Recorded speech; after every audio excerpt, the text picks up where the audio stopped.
Hello नमस्कार साथियों, आपका स्वागत करता हूं आज के बेहद महत्वपूर्ण सेशन में। जैसा कि आपको ज्ञात होगा कि उत्तर प्रदेश सरकार ने हाल ही में जो है 32,669 यूपी पुलिस की पोस्टें निकाली हैं। इसमें जो है जनरल पुलिस की होगी, यानी कि सिविल पुलिस की पोस्ट होगी, पीएससी की पोस्ट होगी, जेल वार्डन की होगी और उसके साथ साथ जो है एक और भर्ती होगी उसमें। तो लगभग ये जो 3-4 प्रकार की यूपी पुलिस के द्वारा भर्ती निकाली गई, जिसकी कुल पोस्ट 32,669 हैं।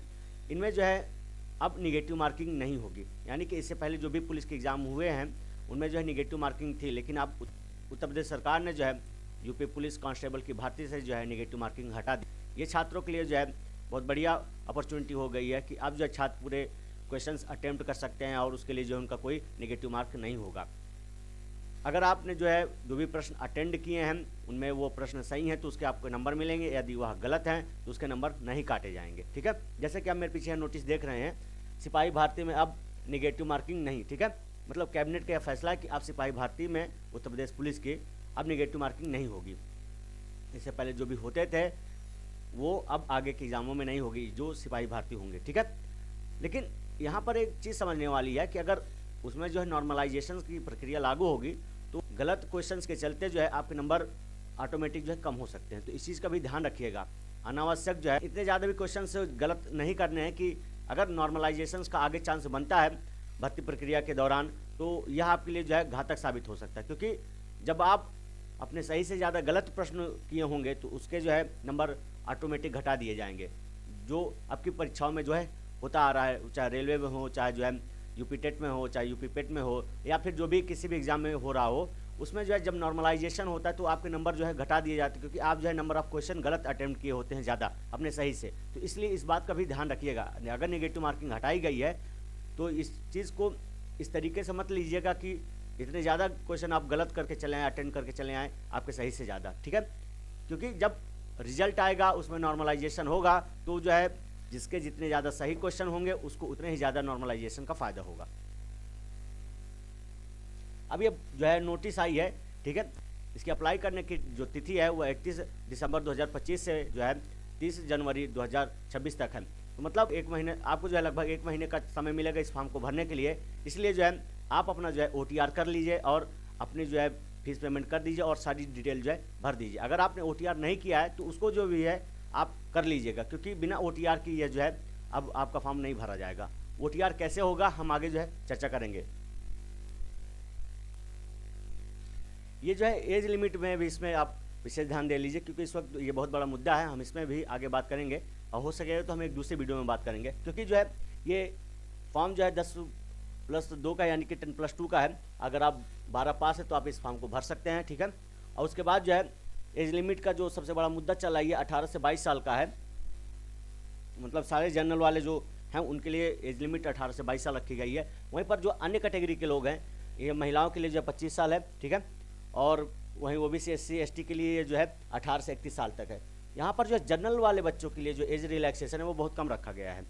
तो इसको लेकर जो है काफ़ी बच्चे आशंकित हैं और बहुत ज़्यादा इस चीज़ को लेकर जो है विरोध कर रहे हैं कि 18 से 22 साल की एज लिमिट जनरल को क्यों, क्या इनको एज रिलैक्सेशन नहीं मिलना चाहिए? क्योंकि बीच में जो है 3 साल कोरोना खा गए थे और जिसके चलते ना कोई भारतीय आई, और अब यह जो भारतीय आई तो वह ओवर एज हो चुके हैं। ठीक है, तो इस पर भी जो है विशेष बात करने की ज़रूरत है और सबको जो है अपनी आवाज़ उठाने की ज़रूरत है। अब ये जो भारतीय आई है ये कुल मिला के 7 भारतीयाँ हैं। ठीक है, इसमें मतलब 3 जो है महिलाओं के रिजर्व्ड है और जो है 4 पुरुषों के लिए है। यहाँ पर अगर आप देखें तो आरक्षी नागरिक पुलिस इसमें महिला पुरुष दोनों हैं।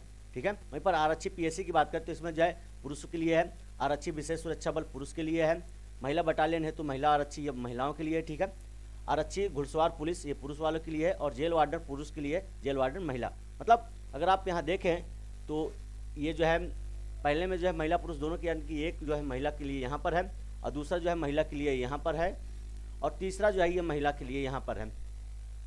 मतलब 3 भारतीय जो है इसमें महिलाओं के लिए दी गई है। इन 7 भारतीय की जो कैटेगरी है इसमें जो है 3 कैटेगरी महिलाओं के लिए भी रखी गई हैं। तो यह बहुत बढ़िया मौका है महिलाओं को जो है पुलिस में आने के लिए और जो है अपने कैरियर को बनाने के लिए।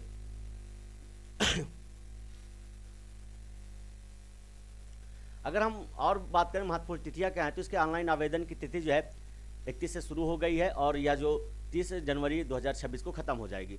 आवेदन शुल्क जमा करने की तिथि क्या है, वो 31 से शुरू हो जाएगी, यानी कि 31/12/2025 से, और इसकी जो अंतिम तिथि है वो 30/1/2026 होगी। जमा किए गए शुल्क के समायोजन की तिथि क्या है, वो 31/12/2025 और से लेकर 2/2/2026 तक होगी। मतलब यह जो है महत्वपूर्ण तिथियां हैं यूपी पुलिस कांस्टेबल की भर्ती को लेकर। तो इन तिथियों को जो है ध्यान में रखते हुए आप अपने फॉर्म को भर लीजिए, पहले OTR कर लीजिए, फिर जो है उसकी नेसेसिटी डिटेल उसमें भर कर आप इस फॉर्म को भर दीजिए, ठीक है। और सुनिश्चित कर लीजिए कि आपकी फीस जमा हो गई या नहीं और फाइनल सबमिशन हुआ या नहीं, ठीक है। फिर ये जो है पोस्ट है कि इसमें जो है जनरल पुलिस की पोस्ट है, मतलब जो सिविल पुलिस है, मैं बार बार उसको जनरल बोल रहा हूँ, यानी कि वो सिविल पुलिस की पोस्ट है। तो इसमें जो है लगभग 10,000 के आसपास भर्तियाँ आई हैं। फिर वहीं पर आप देखें ये जो है आरक्षी PSC की पोस्ट है, लगभग 15,131 है, ठीक है। इसमें अनारक्षी जो है 4191 है, आर्थिक रूप से जो है कमजोर EWS के लिए 1045 है, अन्य पिछड़ा वर्ग के लिए जो है 2826 है, अनुसूचित जाति के लिए 2196 है, और जो ये क्या बोलते हैं अनुसूचित जनजाति के लिए 208 है, और कुल योग की बात करें तो 10,409 है पोस्टें। वहीं पर अगर आप देखें ये जो आरक्षी विशेष सुरक्षा बल है, ये VIP, VVIP और स्टेट जो है मेट्रो की सुरक्षा के लिए बनाई गई है।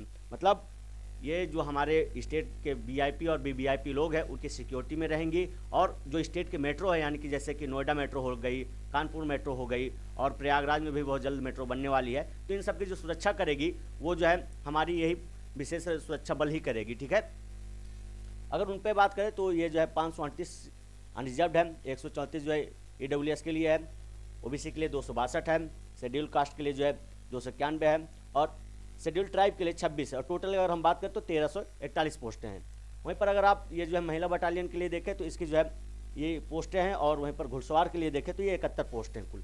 अब इस पर जो सबसे ज़्यादा बात करने की ज़रूरत है वो OTR पर है, ठीक है, कि OTR क्यों ज़रूरी है और इसको जो है अब OTR क्यों लागू कर दिया गया यूपी पुलिस कांस्टेबल की भर्ती में। क्योंकि इससे पहले जो SI की भर्ती हो रही थी वो भी OTR बेस्ड होने लगी, और इससे पहले जिन्होंने जो है होमगार्ड की परीक्षा भर्ती के लिए अपना फॉर्म अप्लाई किया वो भी OTR कर चुके। तो अगर वो लोग जो SI के लिए कर चुके हों और होमगार्ड के लिए अपना जो है आवेदन कर चुके हैं तो उनके पास जो OTR है वही जो है यहाँ पर भी अप्लाई होगा, उनके लिए जो है दूसरा OTR नहीं करना होगा उनको। लेकिन जिन्होंने अब तक OTR नहीं किया और फर्स्ट टाइम जो है इस भर्ती में अपना जो है आवेदन देंगे उनके लिए OTR करना बहुत ज़रूरी है। तो OTR के बारे में हम जो एक विशेष वीडियो कल लाएंगे आपके लिए, लेकिन OTR करना क्यों ज़रूरी, उसके क्या फ़ायदे, उस पर भी एक नज़र डालते हैं, ठीक है। उत्तर प्रदेश पुलिस की सभी भर्तियों के लिए वन टाइम रजिस्ट्रेशन OTR अब अनिवार्य कर दिया गया है। उत्तर प्रदेश पुलिस भर्ती और प्रोन्नति बोर्ड ने 31 जुलाई 2025 से OTR प्रक्रिया शुरू की है, ठीक है। मतलब अब ये जो है OTR की प्रक्रिया इसमें भी लागू हो गई और ये अनिवार्य कर दी गई है। OTR क्या है और इसके क्या लाभ हैं? तो वन टाइम रजिस्ट्रेशन एक ऐसी प्रणाली है जिसमें उम्मीदवारों को अपनी व्यक्तिगत और शैक्षणिक जानकारी केवल एक बार दर्ज करनी होती है। मतलब आप एक बार OTR कर लीजिए, आप हमेशा के लिए जो आने वाली इस डिपार्टमेंट से जुड़ी हुई परीक्षाएं हैं, जो भी प्रतियोगी परीक्षाएं होंगी उसके लिए जो है आपको अपना खाली OTR नंबर डालकर और जो बेसिक डिटेल मांगी जाएगी उसको भरकर आप उस फॉर्म को भर सकते हैं। मतलब बार बार आपको वो बेसिक डिटेल नहीं भरनी होगी जो आप वन टाइम रजिस्ट्रेशन में यानी कि OTR में भरेंगे।